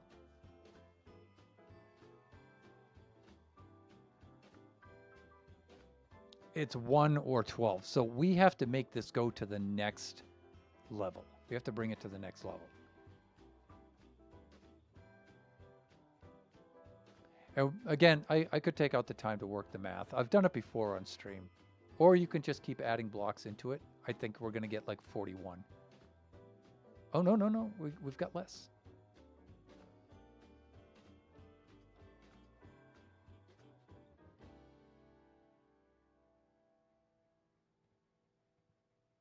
So 23 brings it to there. It kind of sucks that we don't have anything in between.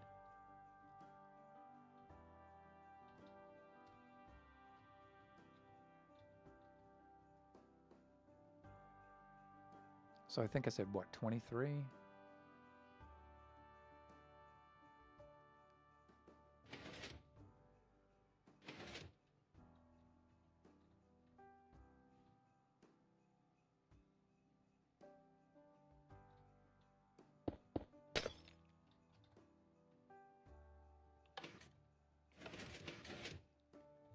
Now see, when this gets full, then it'll send the signal and it'll act as a delay.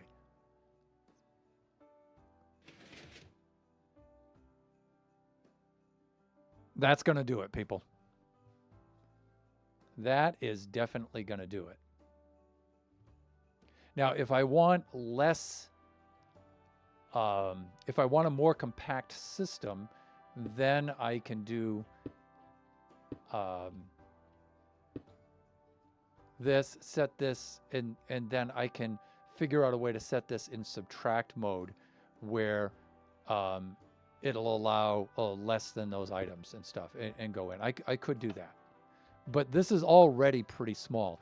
If I needed a subtract mode or something that had like all 15 blocks and I need like 14 blocks, that would be way too long and too big. And that's a good argument, you know, to use subtract mode here. Yeah, I don't think it needs it. I think this is small enough where we can get by without using the subtract function.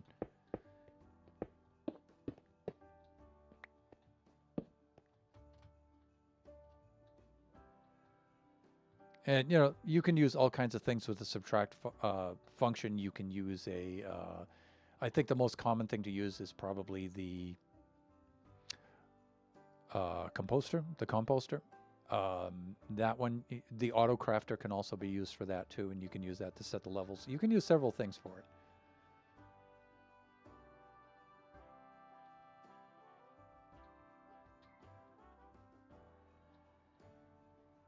So we can do, now we can set up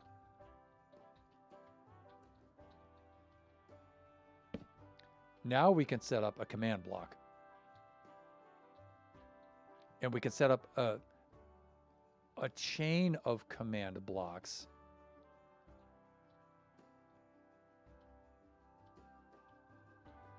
Right, like these things can stay in place to trigger it. But this will remove them, right? This is the chain of command blocks that will remove stuff.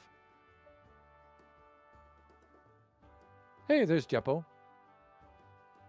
Right at the very end of the stream. It is 2 o'clock and it is time to wrap things up. How you doing?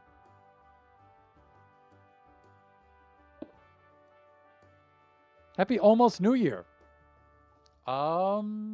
Yeah, it's much closer to New Year for you than it is for us. I'm trying to stay awake for another hour. Why?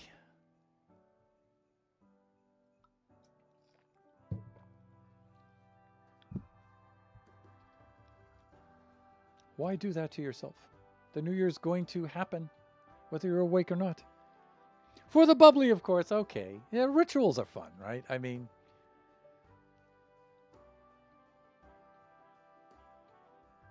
all right, so we have a couple of things we need to do here when we return to this, like 2 weeks from now. But the signal strength is the key to using this as a delay. There it is. Yeah, that's the key to using this as a delay. All right. And we need this to be instantly activated. So we need the piston and instant activation so they get their items back. And then this, after the clock runs down,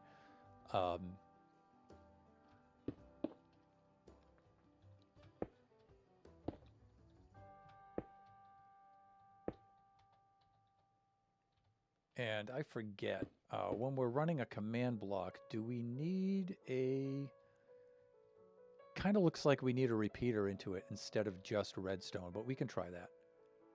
And then we'll have several command blocks in here. Right, that run certain kinds of things, right?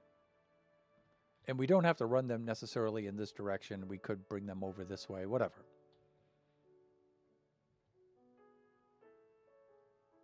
But the idea when it reaches here, that's when it will fire the signal through. In fact, we should run a repeater. Actually, we should run a repeater here. Because we don't know for how far these are going to need to go, right? Because we may need to remove... we know we're going to need to remove that and replace it with air. Nice sparkling elderflower. How are you? I am doing awesome, thanks.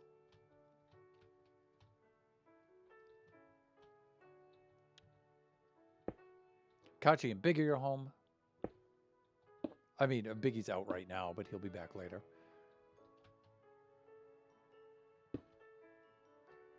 Mrs. Thunderhand volunteered to work a shift today, so that she could have gotten Christmas off, right? So that she got Christmas off earlier. So her and her co-workers worked that out, and they do that each year. They juggle the schedule around and they take turns.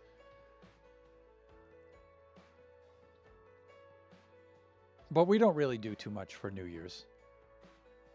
We don't have like a big crazy... You know what I was thinking though? Is, to do... because we do have the Scottish half of my maternal family. And Scottish celebrate New Year's. And so, but instead of going the whole Hogmanay route, which would probably cause like all kinds of legal problems here in the US because Hogmanay's crazy. We could sort of do an American, like, Scottish Heritage Day thing for New Year's. Would be kind of cool for us. And again, just do it with a little family and stuff,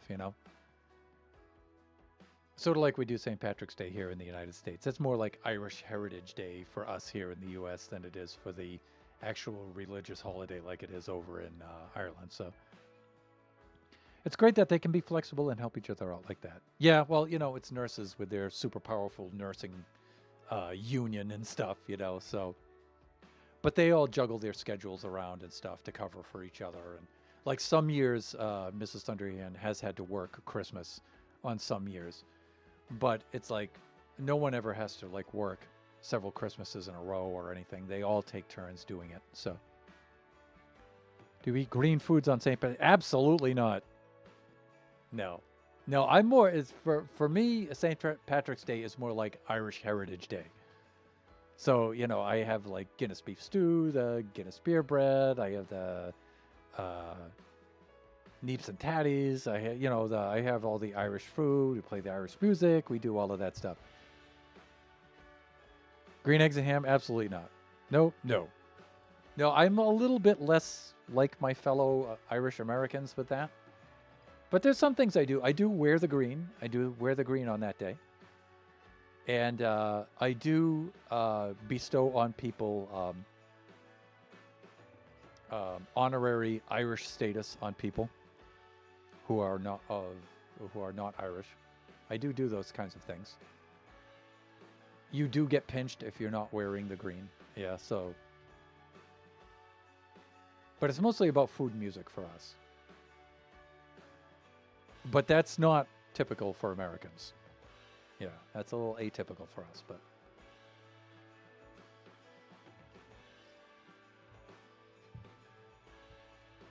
Yeah, I'm not into like taking the cheap, like American lager, like Budweiser, and then dyeing it green and drinking the green beer and some. Yeah, I'm not into that. All right, yeah. So I'm thinking, yeah, we do something like this with command block, like that. And I really need to end the stream, but I'm just setting this up so I'll know what we need to do next time.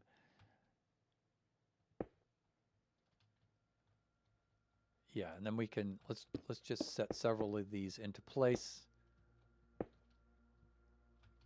like this, and we can put some signage here.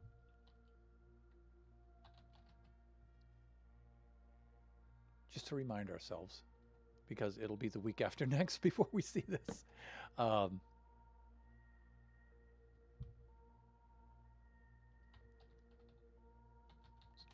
To reset.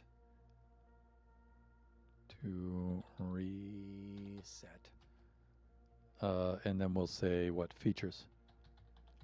Features. Good enough. Right, and then we can just copy the code from those over into this. And then so what'll happen, and I think this will do it, is the player will come running along here. They trip this over. This floods. The parkour features come into place. The barrier comes into place so they can't get out, but the baby zombies can come in.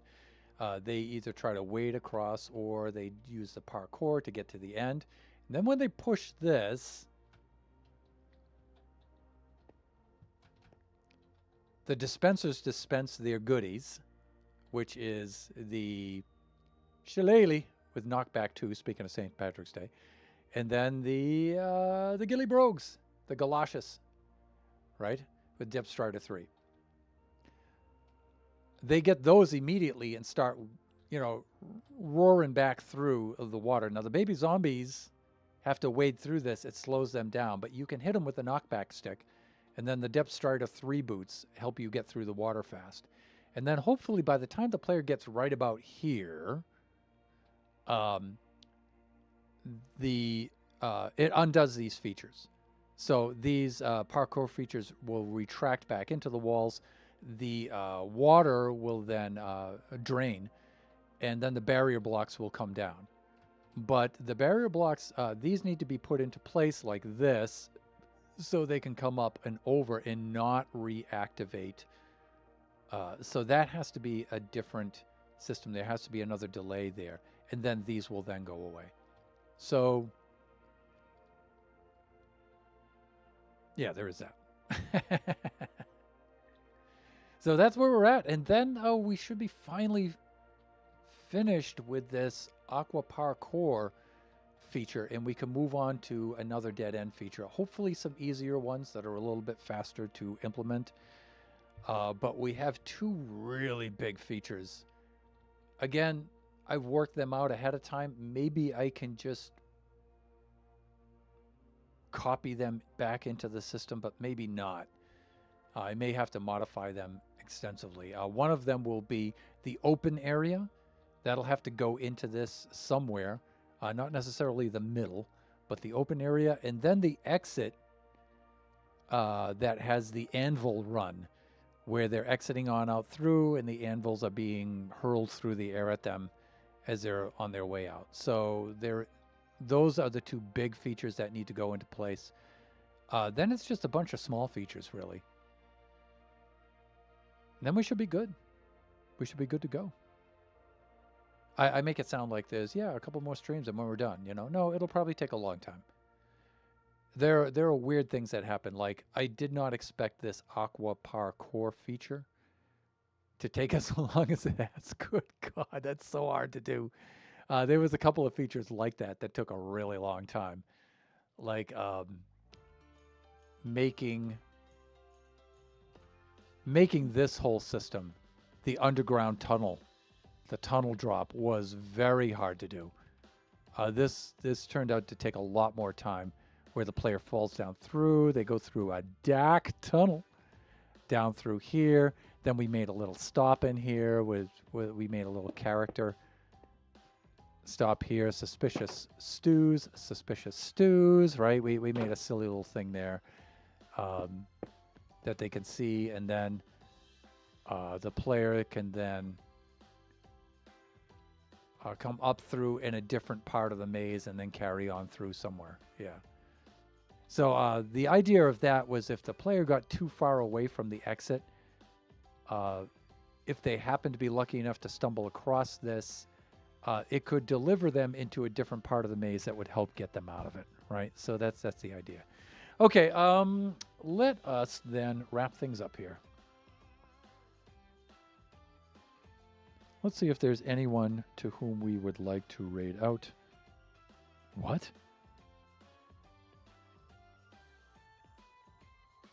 OPG is streaming right now? That is so awesome, because I hardly ever get a chance to raid OPG. It's just our stream hours are different. So we're going to do that.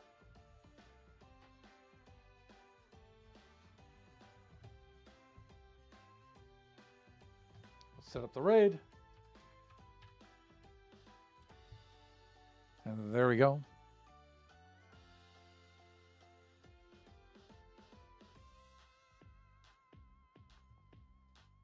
Okay, so up above there, thanks for the stream. Hey, thanks for dropping by, Jeppo. And Happy New Year's when it happens. Happy New Year's Eve. Have a great time with the fam. You too. You too. So you can all see the raid message up there in the chat. You can copy and paste that into the chat if you'd like to join us along on this raid. And I always encourage the viewers to join us on the raid, even if you can't stay for the entire stream. If you could just drop in and say hi. And if you feel so inclined, a follow, some bits of subs, that will be really cool. Let's set up the raid itself.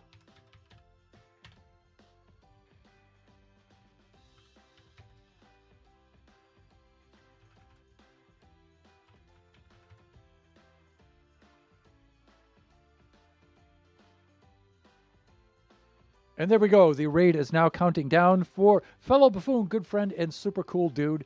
Super cool dude. One player gamer. He's a fellow buffoon, and he's a cool streamer. And we have a lot of shared community, so chances are there's going to be people in there that you know. Family-friendly viewers, be advised, even though he doesn't have the mature content tag on his stream, some of the language can be a little spicy there, a little bit of shenanigans, but he is super, super cool. Right now, I think he is playing, he's playing DayZ right now. I just want to remind everybody, I want to thank everybody for dropping by, and happy holidays. Enjoy your New Year's and your other holidays that you happen to be celebrating at this time. Just remember that we do this Baby Zombie Rush Generation stream every Wednesday from noon to 2 p.m. Pacific Standard Time. Our next stream will be Friday. That will be Buffooncraft SMP Season 6 from 11 a.m. to 1 o'clock p.m. Pacific Standard Time. And Lucky Block will be concluded at that time. And I think we'll be resuming our regular builds at that point. I think all the holiday stuff will be finished. The stream after that... the stream after that will be Sunday 4 to 6 p.m. Pacific Standard Time. That'll be Kachi time. I think Kachi's going to want to do more of Gary's mod, but we'll see. And there may be a stream Thursday for that as well. So thanks everybody for joining us. Stay safe and raiding out now. Bye for now, everyone.